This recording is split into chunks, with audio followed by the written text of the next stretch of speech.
Que Dios bendiga a cada uno. En esta oportunidad estaremos teniendo una reflexión sobre uno de los salmos que diría yo que quizás es uno de los más conocidos, más populares. En realidad, los salmos son cantos. Desafortunadamente no conocemos la música. Sin embargo, cuando lleguemos al cielo y nos encontremos con David, entonces vamos a poder pedirle que nos cante los salmos en su música original, ¿verdad? Mientras tanto, nos queda la oportunidad de reflexionar en su contenido, es decir, en el significado, en los conceptos, en las revelaciones que Dios, por medio de la inspiración, nos hizo llegar a través de David, del rey David. Voy entonces a pasar sin antes dejar de suplicar al Señor que nos dé la gracia para poder discernir estas verdades. Oramos. Bendito Padre, por favor, que tu Espíritu nos acompañe en esta hora. Enséñanos para que podamos andar en tus caminos. En el nombre de Jesús lo pedimos. Amén. Nuestra reflexión hoy tendrá como base el Salmo número 5. En los primeros 5 salmos nosotros encontramos en el Salmo 1 lo que yo le llamo una versión abreviada del capítulo 28 de Deuteronomio. La distinción entre los que andan en el camino del Señor, los que meditan en la ley de Dios de día y de noche, y los que andan en el camino de los malos, y cómo uno prospera y el otro al final de cuentas perecerá. Es el Salmo 1. Luego en el Salmo 2 tenemos nosotros un salmo que desde mi punto de vista es un salmo apocalíptico, porque cuando nosotros lo miramos así con detalle encontramos prácticamente una descripción de cuál será la situación en la batalla del Armagedón. Y luego tenemos los salmos 3, 4 y 5, que son salmos de confianza, ¿no? Como que al ser introducidos a esta idea o a esta revelación de la batalla de Armagedón, esto suele causarle a algunos temor, ¿no? Pero es hermoso como en los salmos 3, 4 y 5 David nos muestra las situaciones críticas por las que tuvo que atravesar y cómo él se atuvo a la protección divina, y al final pues nos da concluye de que ciertamente los justos Dios va a encargarse de cuidarlos, ¿no? Entonces, con esos pensamientos y esa introducción, vamos ahora al Salmo 5 y comenzamos en el verso 1. Dice: escucha, oh Jehová, mis palabras, considera mi gemir. Es interesante porque el salmista está suplicando a Dios que escuche su oración. Y a mí me llama la atención porque dice considera mi gemir, es decir, él no se acerca con una actitud arrogante, con una actitud de reclamo, no se acerca a exigir a Dios nada, más bien se acerca con una actitud de humilde, de un hombre humilde que se asemeja bastante a el que describió el Señor Jesucristo allá en el Evangelio de Lucas en el capítulo 18, ¿no? Cuando comparó al publicano y al fariseo. Entonces decía ya que el publicano ni siquiera se atrevía a mirar hacia arriba, ¿no? Entonces, pero aquel salió justificado, dice. En cambio, el fariseo ese salió igual. Entonces, eso es lo que nos deja ver acá, ¿no? Cuando dice considera, considera mi gemir. Es lamentable como algunas veces algunas personas, y probablemente nosotros podemos haber caído en el mismo error, de dirigirnos a Dios como si Dios fuera un igual que nosotros. Dios no es igual que nosotros. Él es superior, Él es Dios, Él es creador. Y lo mismo, igual, a veces he escuchado a algunas personas cuando oran, pareciera que le gritan y le quieren dar órdenes a Dios. Esa definitivamente no es la actitud que nos es ejemplificada aquí por David.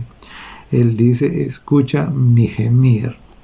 Es decir, y la palabra hebrea que ha traducido como gemir, y de hecho en algunas otras versiones de la Biblia también así lo traducen o lo ponen, dice mi murmuración, o sea, está tan compungido, tan humillado, que ni siquiera se atreve a ¿qué? A alzar la voz, ¿verdad? A gritar. Esto es importantísimo, ¿verdad? Y luego en el Salmo, en el verso 2, dice, está atento a la voz de mi clamor, Rey mío y Dios mío, porque a ti oraré. Entonces notemos aquí algo.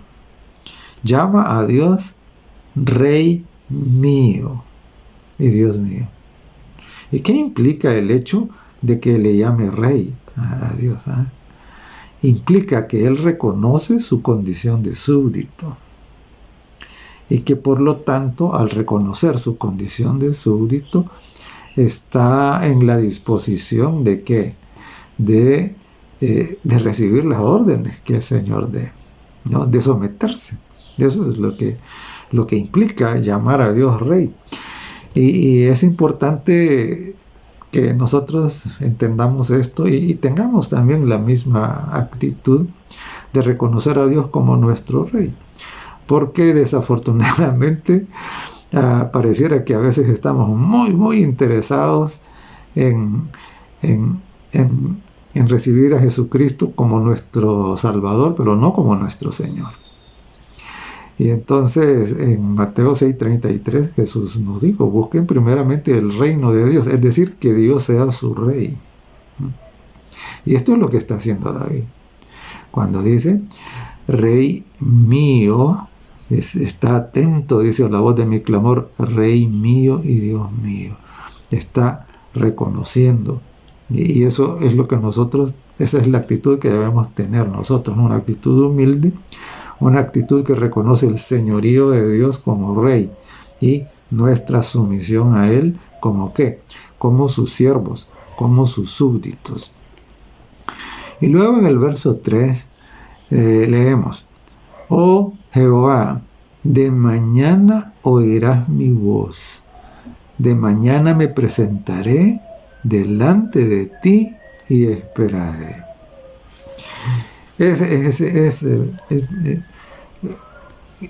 Esto nos deja así como bien claro cuál era el orden de prioridades de David. Antes de que comenzara a desarrollar todas las actividades que tenía en su agenda, la primera actividad, la prioritaria, ¿era cuál? Era precisamente arrodillarse. Era la de presentarse delante de Dios y decirle, Señor, como Rey que es, aquí estoy. ¿Qué quieres que haga este día? ¿Ya? Aquí estoy, estos son los planes que tengo, ¿verdad? Por favor, que tu espíritu o que la divina providencia me indique cómo ir adelante con los planes que tú apruebas y cómo dejar de lado aquellos planes que tú no apruebas. Entonces, y claro, esto es lo que David dice, ¿no? Que él hacía. Pero igual, esto es lo que nosotros debemos hacer. Tenemos un consejo inspirado que dice, conságrate a Dios cada mañana. Haz de ello tu primer trabajo, ¿verdad? Exactamente, esto es, ¿no? No debemos de permitir que nuestros días, pues sí, nuestros días normales, haya otra cosa que vaya primero en nuestra agenda. Lo primero tiene que ser buscar a Dios, que es la fuente de nuestra vida, es nuestro escudo protector, es la fuente de nuestra sabiduría y es nuestra esperanza de trascender de este mundo y de que nuestra vida se prolongue por la eternidad. Si nosotros tan solo pudiéramos mantener eso fresco en nuestra mente, entenderíamos que ciertamente lo primero y lo más importante de cada día de nuestra vida es buscarlo, es buscar a Dios. Y a mí me encanta porque el salmista dice, de mañana oirás mi voz, de mañana me presentaré delante de ti, y dice, y esperaré. Es decir, esperar. O sea, ¿esto implica qué? Esto implica que no debe ser un apresuramiento, ¿no? Un arrebatamiento, como para cumplir un requisito. Eso a veces nos ocurre, ¿no? No he orado, entonces voy a orar y ya la carrera, y entonces no. Y claro, a veces escucho algunas afirmaciones que dicen, es que no tengo tiempo. Entonces, bueno, es que mire, al final de cuentas, si la agenda nosotros la hacemos. Si usted se levanta a las 5 de la mañana y a esa hora ya es el tiempo lo tiene corto, entonces no se levante a las 5, levántese a las 4:30 o levántese a las 4. Pero para que usted tenga tiempo de presentarse delante de su Señor, de su Dios, de su Rey, y tener tiempo para esperar. Es decir, que ese momento de devoción no sea algo arrebatado, no sea simplemente tranquilizar la conciencia, sino que sea verdaderamente fructífero, un encuentro real con Dios, que lo llene, que lo edifique, que lo prepare para el día. Bueno, de hecho, nuestro Señor Jesucristo hacía eso, ¿no? Él es nuestro modelo. Él hacía eso. Dice que se levantaba de mañana aún muy oscuro. Y entonces iba a un lugar aparte y ahí oraba. Muy bien, seguimos entonces con el Salmo. Y dice el verso 4, porque tú no eres un Dios que se complace en la maldad. El malo no habitará junto a ti. Entonces, claro, dice, tú no eres un Dios que se complace en la maldad. Y aquí creo que es sumamente importante que nosotros hagamos un esfuerzo como para definir qué es esto de la maldad. Porque vivimos en una sociedad en donde el relativismo parece reinar, en donde pareciera que cada quien se toma la atribución de definir qué es lo malo. Aún en la iglesia a veces vemos esto, algunos hermanos, algunos amigos que dicen, pero yo no creo que esto sea tan malo. Entonces, siendo que dice la palabra del Señor que Él aborrece la maldad, que Él no se complace en la maldad, creo que es muy importante que nosotros estemos claros qué es lo que define la maldad. Y entonces la pregunta es, y entonces ¿qué es lo malo? Pues, ¿qué es lo que define la maldad? Mire, la maldad, la línea divisoria entre la maldad y lo que es bueno, la establece Dios. Solo Él tiene esa autoridad. ¿Y en dónde la establece? La establece en su palabra, la establece en la Santa Biblia. Y si usted quiere, así como una línea como más afiladita, más sintética, está en los 10 mandamientos. Cualquier cosa que contradiga los 10 mandamientos, aunque parezca buena, es maldad. Esto es muy importante, ¿verdad? Muy importante. Porque ciertamente hay cosas que parecieran buenas, parecieran hasta santas, ¿no?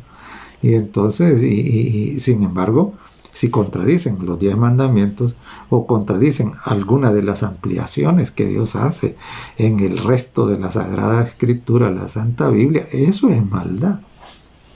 Aunque a la mayoría del mundo no le parezca así, ¿verdad? Pero recuerde usted que la maldad, el pecado, no lo define la multitud, no lo define el mundo, no lo definen las organizaciones, lo define Dios.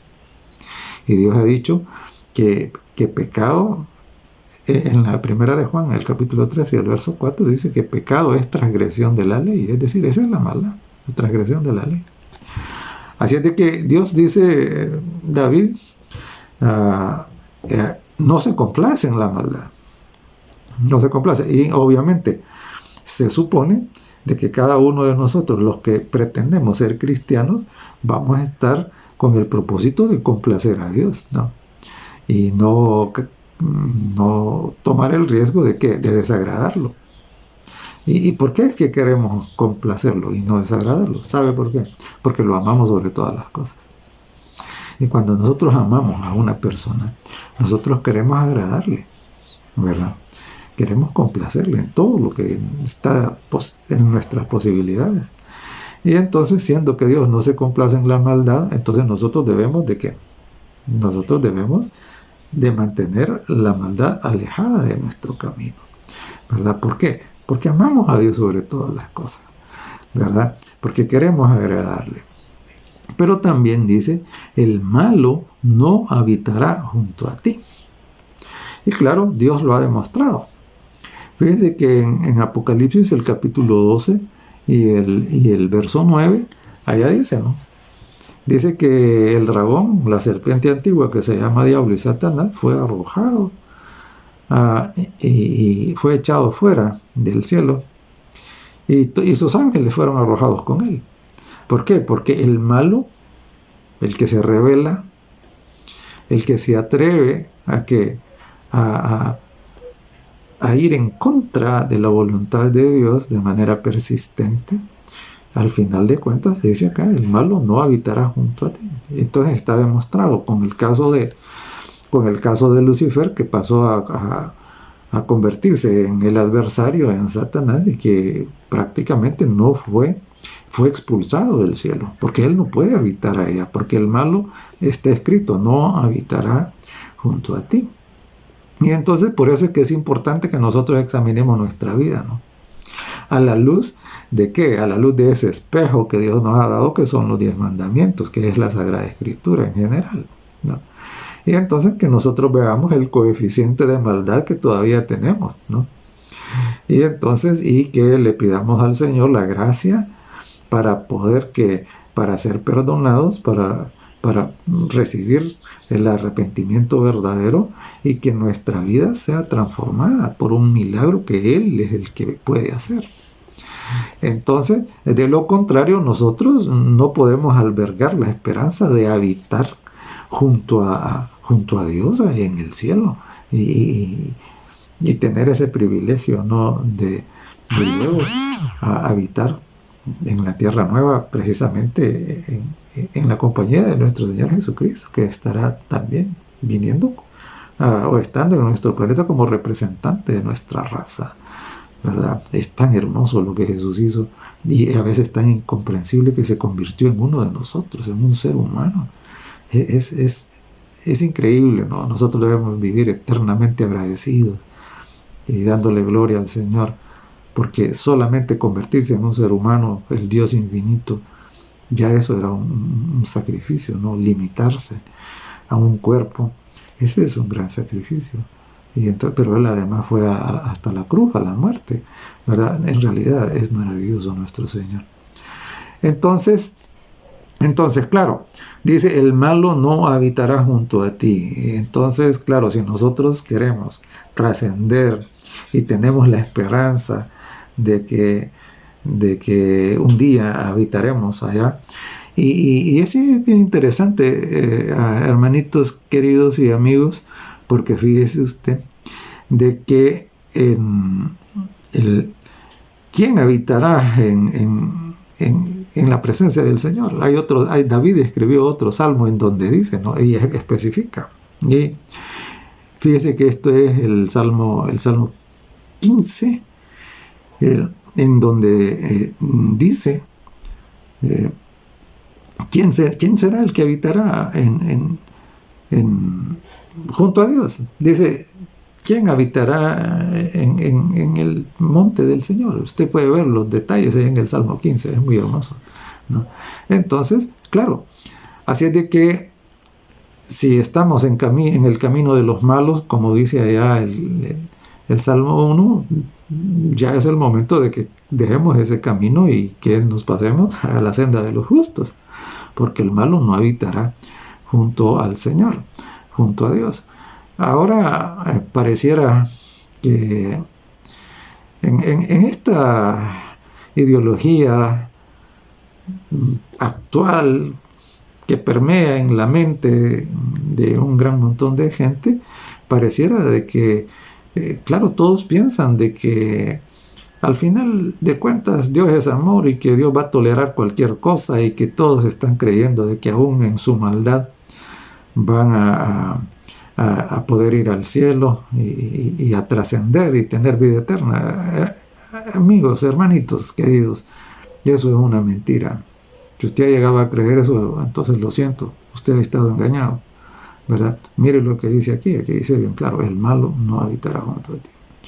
Entonces, claro, sin seguir adelante, quiero hacerle la invitación a que usted le suplique al Espíritu Santo que le muestre cuál es la realidad de su vida, que le haga como una especie de radiografía espiritual.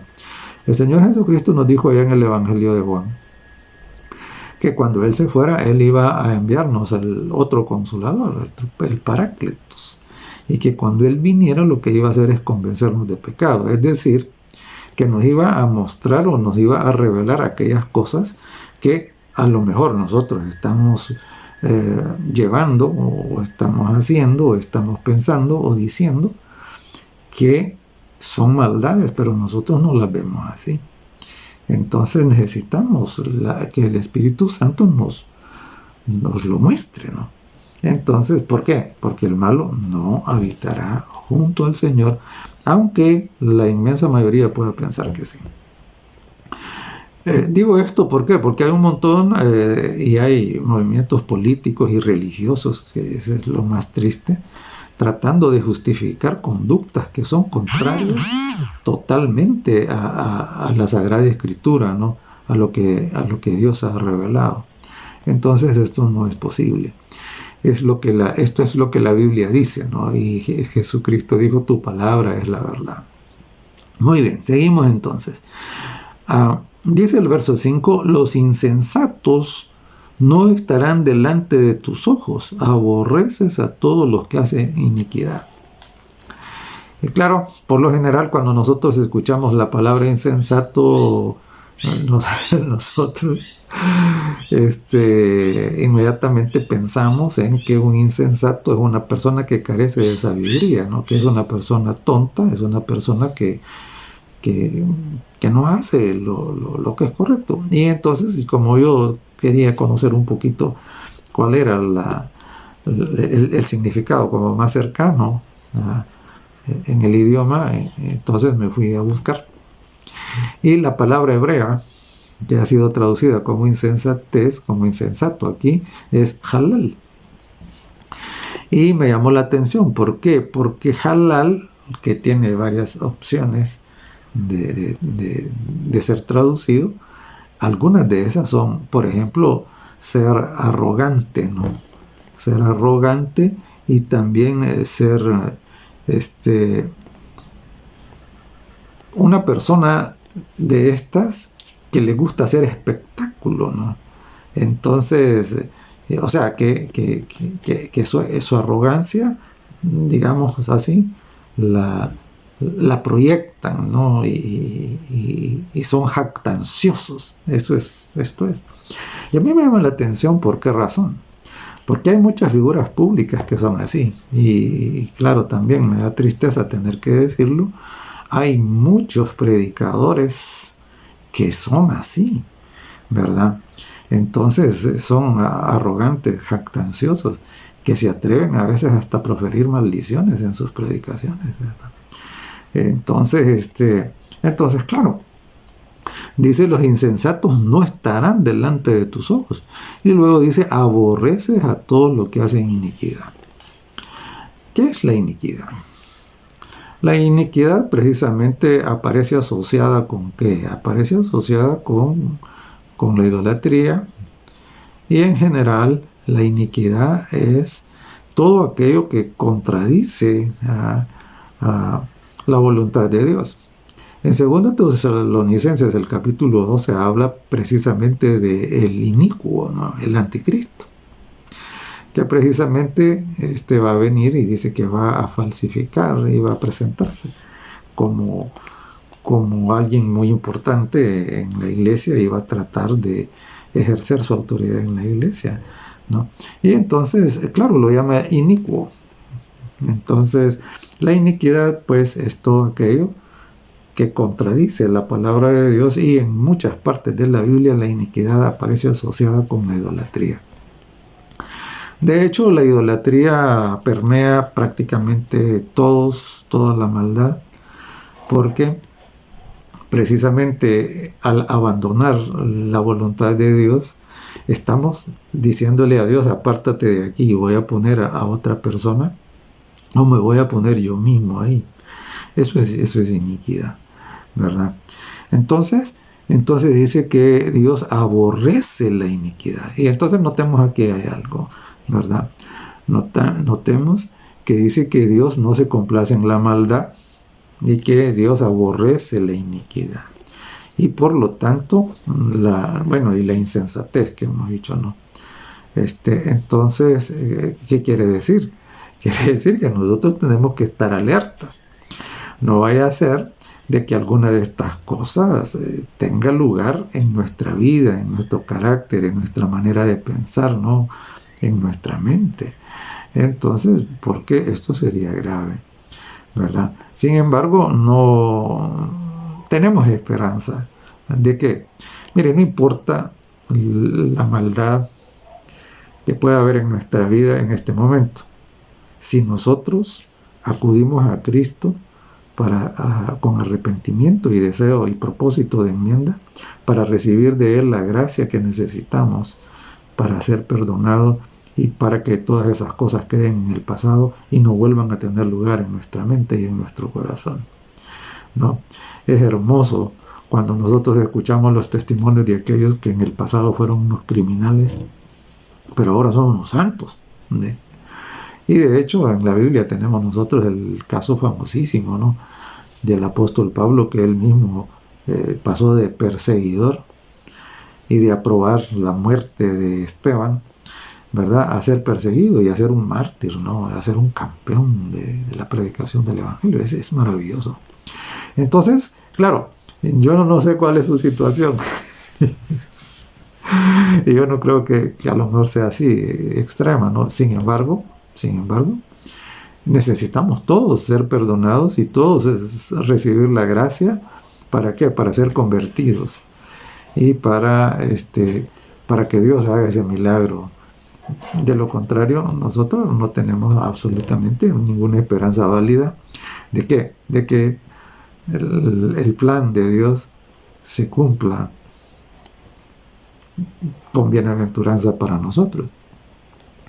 Y entonces dice el verso 6: destruirás a los que hablan mentira, al hombre sanguinario y engañador abominará Jehová. Y claro, hay por ahí una idea que se llama universalismo, ¿no?, que dice que al final de cuentas nadie se va a perder. De todo el mundo, Dios es amor y va a salvar a todos, no importa lo que sea. Entonces esto no es lo que la Biblia dice. Mire usted lo que dice el verso 6, pues dice: destruirás a los que hablan mentira, ¿verdad? A los que la mentira, y es interesante. ¿Por qué razón? Porque los que hablan mentira han aceptado o han permitido que su carácter, ¿no?, que su alma, que su vida, que su mente se manche con este elemento, que es un elemento claramente definido por la Biblia diabólico. En San Juan 8, y el verso 44, Jesús dijo: ustedes son de vuestro padre el diablo, les dijo. Él es mentiroso desde el principio. O sea, la mentira nació con él. Y entonces, claro, el habituarse a mentir, permitir que eso constituya una parte de nuestro carácter, entonces esto nos identifica no con Dios, sino con el adversario, ¿verdad? Y por eso es que, y claro, el destino de las personas que permitan esto, dice aquí claramente, es la destrucción, porque dice, destruirás a los que hablan mentira, ¿verdad? Y por supuesto, usted no debe olvidar que hablar mentira es transgredir la santa ley de Dios. En Éxodo, en el capítulo 20 y el verso 16, allá dice, no hablarás falso testimonio, ¿verdad? No dirás mentiras, no tratarás de engañar a nadie. Y en el mismo verso dice, al hombre sanguinario y engañador abominará a Jehová. Entonces, ¿quién es el nombre? ¿Quién es una persona sanguinaria? Me llamó la atención la palabra, ¿no? Porque sanguinaria viene de sangre, es el que derrama sangre, ¿verdad? Entonces es el criminal que al final de cuentas, para él matar se vuelve algo común, ¿verdad? Y es triste, ¿verdad? Porque la conciencia cauterizada ha llevado a muchos, a veces incluso han sido entrenados para eso. Recuerdo casos durante la guerra civil aquí en El Salvador, en donde eran conocidos algunas personas, de ambos lados, ¿no? De ambos lados, que ciertamente sus conductas eran totalmente psicópatas. Podían derramar la sangre y no tenían absolutamente ningún cargo de conciencia. Esos son los sanguinarios. Y entonces dice acá, que al hombre sanguinario y engañador, dice, abominará Jehová. Y entonces, claro, cuando dice, ya dijo antes, ¿no?, que los que hablan mentiras serían destruidos y los engañadores también serían abominados, que son abominables igual que los sanguinarios. pero los que hablan mentira y los engañadores, bueno, en esencia son lo mismo. Y cuando estaba reflexionando en este pasaje, se me vino a la mente el hecho de cuántas figuras mundiales, ¿no?, que ahora con este asunto de la tecnología quedan grabados, y años más tarde entonces uno puede mirar lo que ellos dijeron en cierta oportunidad y puede descubrir que simple y sencillamente mintieron de la forma más vil. Y entonces cuidado con eso, ¿no?, ¿verdad? Cuidado con eso. Y también, claro, nosotros tenemos que ser cautos, en el sentido de entender que prácticamente ahora no tenemos servicios de noticias, tenemos agencias de propaganda, ¿verdad? Y que la única fuente confiable de verdad es la Santa Escritura. Esa es la única. De ahí todo lo demás, hay que tener mucha reserva con eso, ¿verdad? ¿Por qué? Porque el engaño reina. Y entonces, como varios periodistas de estos que conocen muy bien el asunto han hecho estas declaraciones, ¿no?, de que en realidad el periodismo murió, que lo que hay es que ha sido sustituido por la propaganda. Muy bien, entonces, pero estoy comentando esto por causa del engaño, que dice que eso es abominación delante de Dios. Muy bien, y el verso 7 dice, mas yo, por la abundancia de tu misericordia, entraré en tu casa, adoraré hacia tu santo templo en tu temor. Hermoso, ¿no? ¿Por qué es hermoso? Porque fíjese que David no se acerca a Dios con un espíritu de legalismo. Él no dice, Señor, yo he hecho esto, yo he hecho lo otro, yo aquí están mis méritos que presentar. No. Sino que él dice, mas yo por la abundancia de tu misericordia entraré en tu casa. Recuerde usted que los malos no habitarían junto a Dios, pero David espera entrar en la casa del Señor, ¿verdad? Pero dice, por la abundancia de tu misericordia. En otras palabras, David está diciendo acá, yo no espero ser salvo por lo que yo pueda hacer, por mis obras, sino porque tú eres misericordioso y yo estoy aceptando tu misericordia. Mire qué lindo. Y precisamente, esto es lo que nosotros, todos nosotros los pecadores debemos hacer. Porque no existe, y entienda esto, no existe absolutamente ninguna persona, ninguna, ni ha existido en la historia aparte de Jesucristo que tenga los méritos suficientes para ir al cielo, mucho menos para estarlo compartiendo con otros. Entonces, todos aquellos que habitarán con el Señor, todos lo habrán hecho por la misericordia de Dios, porque confiaron en lo que Jesucristo hizo, porque se sometieron y aceptaron con fe el plan de salvación ofrecido por el Señor, ¿verdad? Y por eso es que David dice, ¿no? Mas yo por la abundancia de tu misericordia. Y me encanta porque no dice porque tu misericordia escasa, no, dice abundante. Y quiero decirle, mire, la misericordia abundante de Dios todavía está disponible. Todavía usted puede venir a Él y puede encontrar en Él perdón, puede encontrar en Él gracia, puede encontrar en Él precisamente el nuevo nacimiento, ¿verdad? La conversión. Todavía puede hacerlo, ¿verdad? Pero también es mi deber decirle que esa misericordia no estará disponible por siempre. No, llega un momento cuando Dios dice, bueno, ya estuvo, ya les di la oportunidad, entonces ahora aquí la cosa termina, porque hay que terminar con la maldad. Hay que concluir el plan de redención. Y entonces dice, luego siempre estamos en el verso 7, dice, adoraré hacia tu santo templo en tu temor. Ay, el concepto de temer a Dios es un concepto súper importante en la vida cristiana, en la experiencia espiritual. Ahí en Apocalipsis 14:7 dice, temed a Dios y dadle gloria, porque la hora de su juicio ha venido, dice. Es decir, esto de temer a Dios y darle gloria aparece asociado con el juicio. Y entonces David dice, yo adoraré en tu templo, dice, adoraré hacia tu casa en tu temor. Y entonces nosotros tenemos que tener bien claro qué significa esto de temor. Mire, la palabra traducida como temor también significa significa reverencia, significa respeto.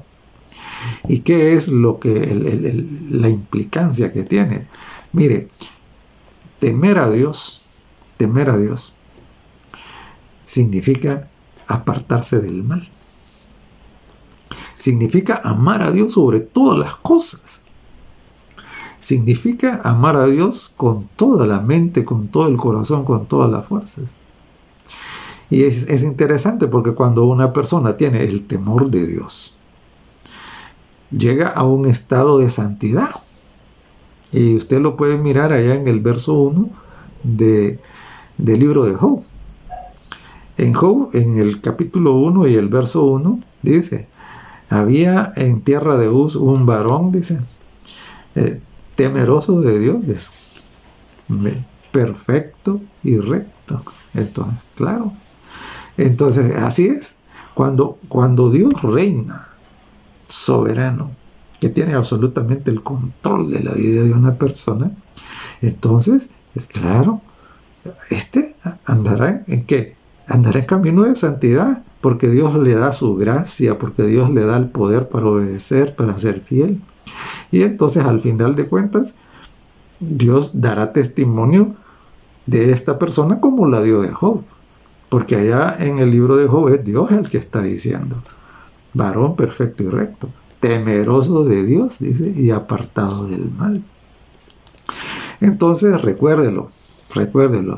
Adorar en el temor quiere decir adorar a Dios como Dios único, el único que merece nuestra lealtad. Y claro, ha habido en la historia muchas personas buenas, Claro, tenemos aquí todos los personajes bíblicos, ¿verdad? Hombres y mujeres que fueron buenos, que fueron santos, pero ninguno de ellos merece adoración, solo Dios, ¿verdad?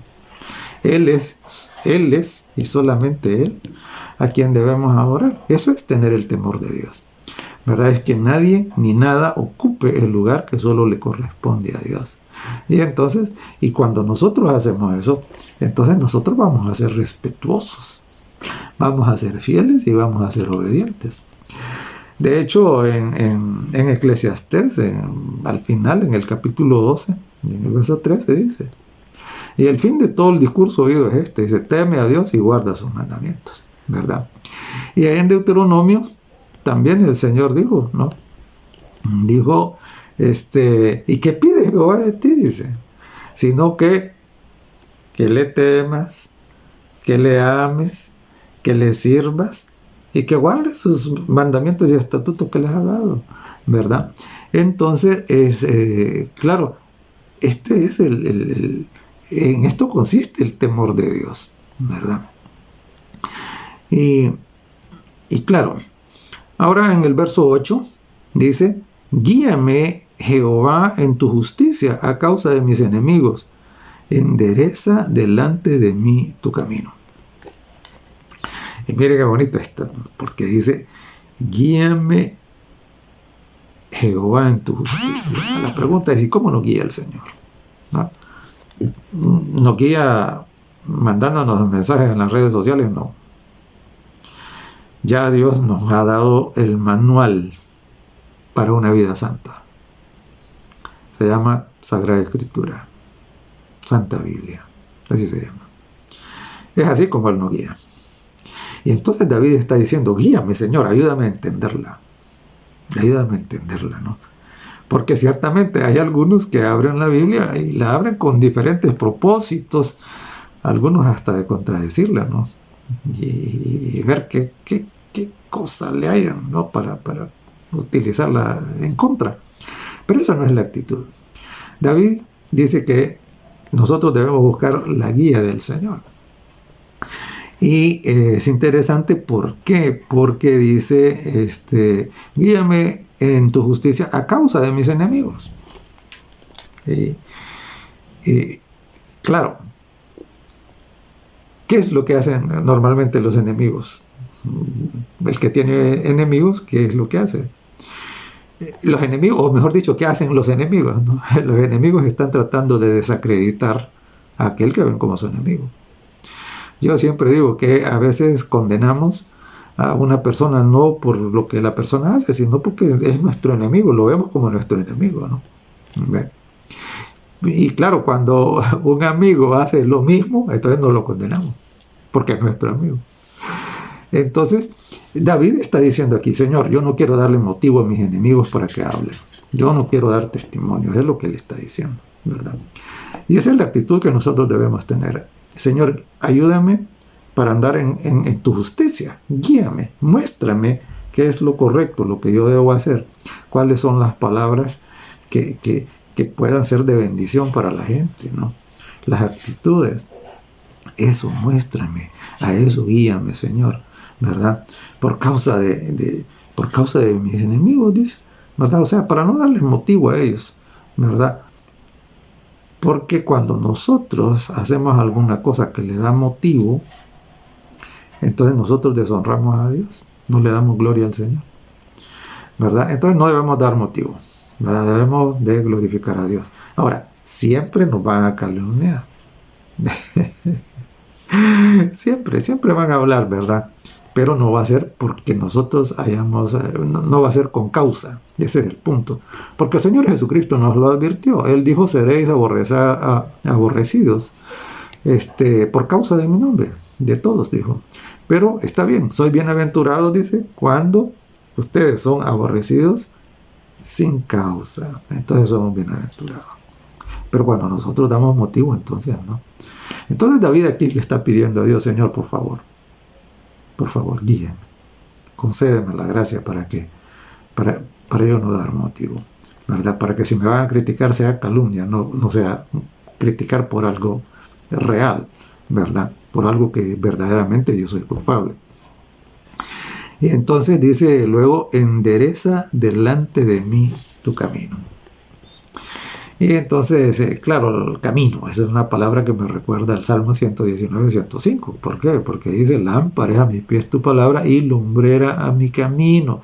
Esto confirma lo que ya mencionaba antes, ¿verdad? Que el Señor nos guía por medio de su palabra. Es con esa lámpara, ¿verdad? Entonces es que ilumina nuestro camino, es lo que dice el Salmo 119, 105. Y por eso quiero invitarles, ¿no?, a que tome su tiempo para estudiar la palabra. Usted no debe depender de lo que otros dicen. Usted debe depender directamente de lo que Dios dice. Y eso solo puede ocurrir cuando usted toma tiempo para un estudio a conciencia, ¿no?, con humildad, con oración de la palabra de Dios. Solo entonces va a poder entrar y se va a enamorar y va a disfrutar del estudio de la Biblia. Solo entonces, ¿verdad? Entonces, esa es la manera como Dios nos guía. Y entonces dice David que eso va a enderezar, eso va a enderezar el camino. Si nosotros estamos yendo por camino torcido, entonces con la guía del Señor, nuestros caminos van a ser enderezados, ¿verdad? Dios es lindo. Y entonces cuando Él mira que nosotros tenemos la disposición y la voluntad de que nuestros caminos sean rectos, entonces Él hace lo que nosotros no podemos hacer para indicarnos, para llevarnos, para concedernos la gracia, ¿verdad? Para transformarnos, ¿verdad? Y entonces dice el verso 9, porque en la boca de ellos, claro, de los malos, no hay sinceridad, sus entrañas son maldad, sepulcro abierto es su garganta, con su lengua hablan lisonjas. Sí, ¿verdad? Eso es lo contrario de lo que hace un hijo de Dios, ¿verdad?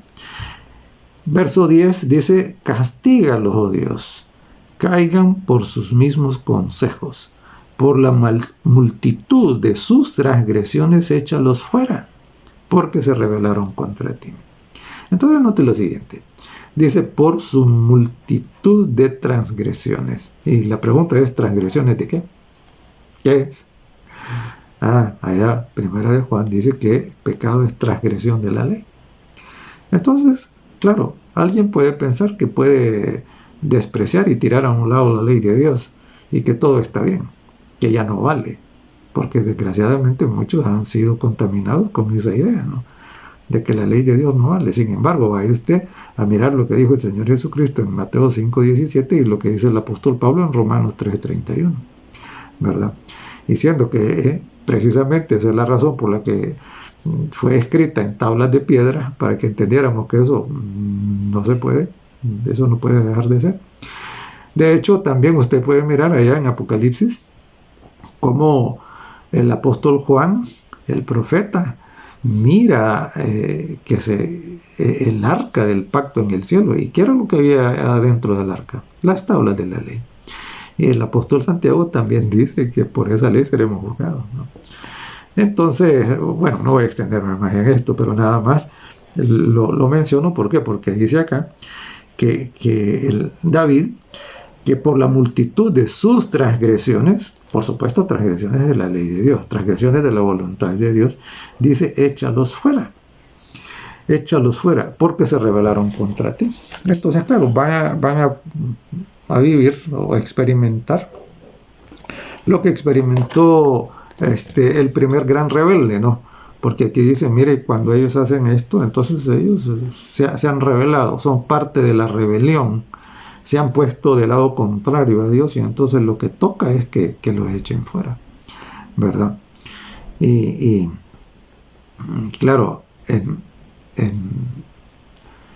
Mateo, el capítulo 22, que habla de la parábola de la cena, de las bodas, de la fiesta de bodas, y dice que entró uno que no estaba vestido así, es decir, que era de estos mentirosos, que es sepulcro abierto de su garganta y de todo eso, ¿verdad?, que había entrado. Y entonces cuando el rey llega, dice, para mirar cómo estaban vestidos, es decir, cómo es su carácter, entonces encontró que no estaba así. Entonces le dijo, no, saquen a y échenlo fuera, dice, donde es el lloro y el crujir de dientes.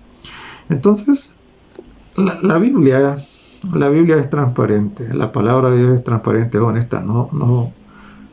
Mire, los que están engañando al mundo no es la palabra. La palabra dice aquí bien claro cuál va a ser el destino de todos los transgresores, ¿verdad? Cuál va a ser el destino también de todos los fieles, ¿verdad?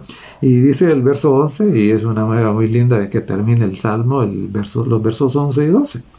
Dice, pero alégrense todos los que en ti confían, den voces de júbilo para siempre, porque tú los defiendes. Entonces, claro, para recuerde usted que en el capítulo 2, en el Salmo 2, ahí se introdujo el concepto del Armagedón y que los siguientes salmos son salmos que nos están recordando que no importa la crisis, que no importa la conflagración final, que no importa, que Dios es nuestro defensor y que no tenemos por qué temer.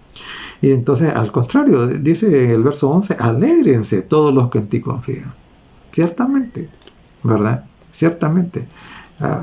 Y a mí me encanta cuando recuerdo el caso de Pablo y Silas, ¿no? Ellos estaban metidos allá en un calabozo, en lo peor que había, los habían torturado, en fin, era algo completamente injusto.